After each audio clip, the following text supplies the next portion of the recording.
आज पूरे देश में ज्ञान वापी पर आए अदालत के फैसले की चर्चा है और आज इस खबर का हम आपके लिए विस्तार से विश्लेषण करेंगे। लेकिन उससे पहले आपको आज की सबसे बड़ी राजनीतिक खबर के बारे में बताते हैं और ये खबर कांग्रेस की उस ज्वलनशील विचारधारा के बारे में है जिसके तहत आज उसने एक ऐसी तस्वीर पोस्ट की है जिससे ऐसा लगता है कि राहुल गांधी भारत जोड़ो यात्रा पर नहीं बल्कि भारत जलाओ यात्रा पर निकले। आज कांग्रेस पार्टी ने जो तस्वीर पोस्ट की है उसमें आरएसएस की खाकी हाफ पैंट को जलते हुए दिखाया गया है और लिखा है कि 145 दिनों में यह हाफ पैंट पूरी तरह से राख हो जाएगी, यानी 145 डेज मोर टू गो। आज हम आपको बताएंगे कि ओसामा बिन लादेन को ओसामा जी कहने वाली यह पार्टी याकूब मेमन और अफजल गुरु जैसे आतंकवादियों के लिए सहानुभूति रखने वाली यह पार्टी आरएसएस को देश विरोधी किस आधार पर बता सकती है, क्योंकि जो तस्वीर दिखाई गई है उससे तो ऐसा लगता है जैसे आरएसएस देश विरोधी पार्टी है, कोई देश विरोधी संगठन है और इसे नष्ट कर देना चाहिए, इसे राख कर देना चाहिए। लेकिन सबसे पहले आपको इस पूरे विवाद के बारे में बता देते हैं। यह विवाद उस तस्वीर को लेकर शुरू हुआ जो कांग्रेस के आधिकारिक ट्विटर हैंडल से आज पोस्ट की गई और इसमें आरएसएस की हाफ पैंट को इस तरह जलते हुए दिखाया गया है जैसे आप देख रहे हैं। इसके साथ ही इस ट्वीट में यह भी लिखा है कि देश को नफरत के माहौल से आजाद कराने के लिए कांग्रेस एक एक कदम आगे बढ़ा रही है और अब इस काम में सिर्फ 45 दिन बचे हैं, यानी राहुल गांधी जिस भारत जोड़ो यात्रा पर निकले हैं वो 45 दिन में इस 145 दिनों में, माफ कीजिएगा, 145 दिनों में वो इस हाफ पैंट को, जो आरएसएस की खाकी हाफ पैंट है, इसे राख कर देंगे। इस वक्त कांग्रेस पार्टी कन्याकुमारी से कश्मीर तक भारत जोड़ो यात्रा निकाल रही है जिसका नेतृत्व आप सब जानते हैं राहुल गांधी कर रहे हैं और आरएसएस को लेकर कांग्रेस के हैंडल से जो तस्वीर पोस्ट की गई है उसके पीछे भी यही यात्रा है जिसके तहत कांग्रेस पार्टी बीजेपी और आरएसएस पर प्रहार करना चाहती है। लेकिन यहां बड़ा सवाल यह है कि क्या कांग्रेस आरएसएस की यूनिफॉर्म को जलाकर इस तरह से देश को जोड़ेगी? और सोचिए ये कैसी भारत जोड़ो यात्रा है जिसमें नफरत की आग भरी हुई है और जो जोड़ने की बात करने की बजाय जलाने की बात कर रही है। वैसे इस तस्वीर में आरएसएस की जिस खाकी हाफ पैंट को जलते हुए दिखाया गया है वो वर्ष 2016 तक आरएसएस की यूनिफॉर्म का हिस्सा हुआ करती थी, लेकिन बाद में इसे बदल दिया गया और अब आरएसएस के स्वयंसेवक इस हाफ पैंट को नहीं पहनते बल्कि इस तरह के ब्राउन रंग की एक फुल पैंट अब आरएसएस में पहनी जाती है। अब उनकी वर्दी यानी यूनिफॉर्म बदल चुकी है। लेकिन यहां एक तथ्य यह भी है कि आरएसएस के स्वयंसेवकों की पहचान आज भी इसी खाकी हाफ पैंट से ही की जाती है और यही वजह है कि कांग्रेस ने इसे अपने ट्वीट के जरिए जलते हुए दिखाया है। कांग्रेस वही पार्टी है जिसने वर्ष 2008 के बाटला हाउस एनकाउंटर में मारे गए आतंकवादियों पर बड़े आंसू बहाए थे, जिसके नेता दिग्विजय सिंह ने एक बार आतंकवादी ओसामा बिन लादेन को ओसामा जी कहकर संबोधित किया था। और इसी देश में जब आतंकवादी याकूब मेमन को फांसी होने वाली थी तो कुछ खास विचारधारा के लोग आधी रात को सुप्रीम कोर्ट भी पहुंच गए थे। आपको याद होगा मशहूर आतंकवादी अफजल गुरु जो था उसके लिए भी कांग्रेस ने बड़े आंसू बहाए थे और जेएनयू में जो अफजल गुरु के लिए, उसकी सहानुभूति के लिए जो प्रोटेस्ट हुआ था उसको भी कांग्रेस पार्टी ने अपना समर्थन दिया था। लेकिन आज उन्हीं लोगों द्वारा आरएसएस को एक आतंकवादी संगठन साबित करने की कोशिश की जा रही है, एक देश विरोधी संगठन साबित करने की कोशिश हो रही है। जबकि सच यह है कि जब भी हमारे देश पर कोई संकट आया है तब इसी आरएसएस ने एक महत्वपूर्ण भूमिका निभाई है जिसे कोई भी खारिज नहीं कर सकता। और आज कांग्रेस पार्टी के जो नेता हैं उन्हें थोड़ा बहुत इतिहास पढ़ना चाहिए, उन्हें पीछे जाना चाहिए और देखना चाहिए कि आरएसएस ने इस देश के लिए क्या क्या किया है।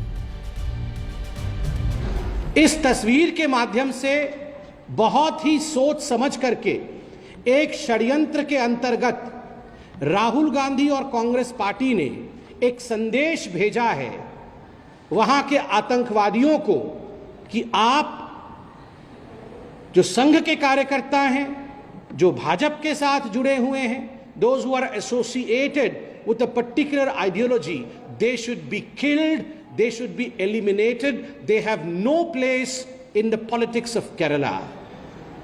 This is blatant instigation of violence, Mr. Rahul Gandhi.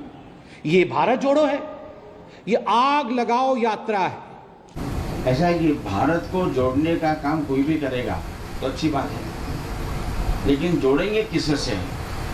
तिरस्कार से या प्रेम से? एक तो हेट्रेड से आप जोड़ना चाहते हैं क्या? हेट्रेड वो पाल रखे हैं बहुत पहले से, और उनके बाप दादा ने भी संघ का बहुत तिरस्कार किया, अपनी सारी ताकत के साथ संघ को रोकने का प्रयत्न किया। दो बार भी बिना कारण प्रतिबंध लादे गए, संघ रुका नहीं है, लगातार बढ़ते रहा है। See, the trouble is the RSS and the BJP is not used to aggressive responses from the Congress. When the Congress gives an aggressive response, जब हम आक्रामक होते हैं तब वो पीछे हट जाते हैं। तो ये अगर वो आक्रामक होंगे, हम डबल आक्रामक होंगे। कांग्रेस तो आरएसएस से नफरत करती है और कांग्रेस ये आरोप लगाती है कि आरएसएस इस देश को जला रहा है नफरत की आग में, और अब इसीलिए कांग्रेस पार्टी जो है वो आरएसएस के हाफ पैंट को, खाकी हाफ पैंट को जलाना चाहती है। लेकिन इतिहास पर नजर डालना बहुत जरूरी है। वर्ष 1962 में जब चीन ने भारत पर हमला किया था, उस समय आरएसएस के स्वयंसेवकों ने सीमा पर रसद पहुंचाने में बहुत मदद की थी, और तत्कालीन प्रधानमंत्री जवाहरलाल नेहरू तब आरएसएस के काम से इतना खुश हुए थे कि उन्होंने अगले ही साल वर्ष 1963 की गणतंत्र दिवस की परेड में आरएसएस को खास तौर पर शामिल होने का निमंत्रण भेजा था, और बाद में आरएसएस ने इस निमंत्रण को स्वीकार किया था और वो गणतंत्र दिवस की परेड में शामिल हुई थी।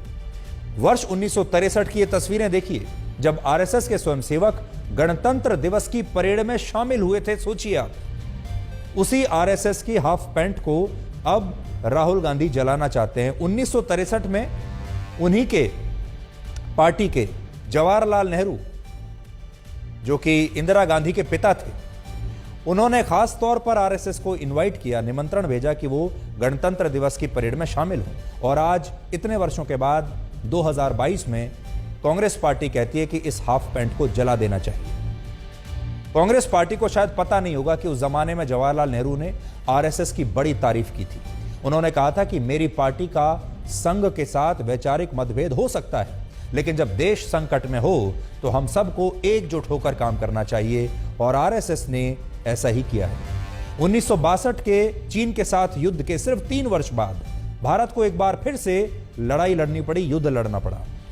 तब पाकिस्तान ने 1965 में भारत पर हमला कर दिया था और हमने पाकिस्तान से युद्ध लड़ा। उस समय देश के प्रधानमंत्री थे लाल बहादुर शास्त्री, और उन्होंने भी वर्ष 1965 के युद्ध में दिल्ली के ट्रैफिक को संभालने की जिम्मेदारी आरएसएस को सौंपी थी। शास्त्री जी ने ऐसा इसलिए किया था ताकि इस काम से मुक्त होने वाले तमाम जवानों को युद्ध से जुड़े कामों में लगाया जा सके। और तब लाल बहादुर शास्त्री ने आरएसएस के उस समय के सर संघचालक माधव सदाशिव गोलवलकर को बैठक के लिए बुलाया था, जिसकी तस्वीरें आज अभी आप देख रहे हैं। देखिए, इसके अलावा जब इंदिरा गांधी देश की प्रधानमंत्री थीं, तब भी आरएसएस और कांग्रेस पार्टी के बीच वैचारिक मतभेद हुआ करते थे, लेकिन इन मतभेदों का मतलब यह बिल्कुल नहीं था कि यह संगठन इंदिरा गांधी को चुभता था, या इंदिरा गांधी ये कहने लगे कि यह संगठन देश विरोधी है और इसकी हाफ पैंट को, इसकी यूनिफॉर्म को जला दिया जाए। नेहरू के बाद इंदिरा गांधी कांग्रेस की पहली बड़ी नेता थीं जो आरएसएस के निमंत्रण पर विवेकानंद रॉक मेमोरियल के उद्घाटन कार्यक्रम में शामिल हुई थी। वो तस्वीरें भी आज आप देख लीजिए। इसके अलावा वर्ष 1967 में जब बिहार में भयंकर अकाल पड़ा, तब आरएसएस के स्वयंसेवकों ने अकाल पीड़ितों की बहुत मदद की थी, और आरएसएस की इस कर्तव्य निष्ठा और सेवा की भावना को देखकर लोकनायक जयप्रकाश नारायण बहुत खुश हुए थे। उन्होंने अपने एक भाषण में कहा था कि संघ के स्वयंसेवकों की देशभक्ति किसी प्रधानमंत्री से कम नहीं है। अगर जनसंघ फांसीवादी है तो फिर मैं भी फांसीवादी हूं। आज जयप्रकाश नारायण हमारे देश में समाजवाद की राजनीति करने वाले बहुत सारे नेताओं के प्रेरणा स्रोत हैं। नीतीश कुमार, लालू यादव, मुलायम सिंह यादव, उनके पुत्र अखिलेश यादव और बहुत सारे समाजवादी नेता आज भी जयप्रकाश नारायण को अपना राजनीतिक गुरु मानते हैं, उनसे प्रेरणा लेते हैं। लेकिन आश्चर्य की बात है कि ये सभी नेता राष्ट्रीय स्वयंसेवक संघ को देश के लिए एक बहुत बड़ा खतरा बताते हैं।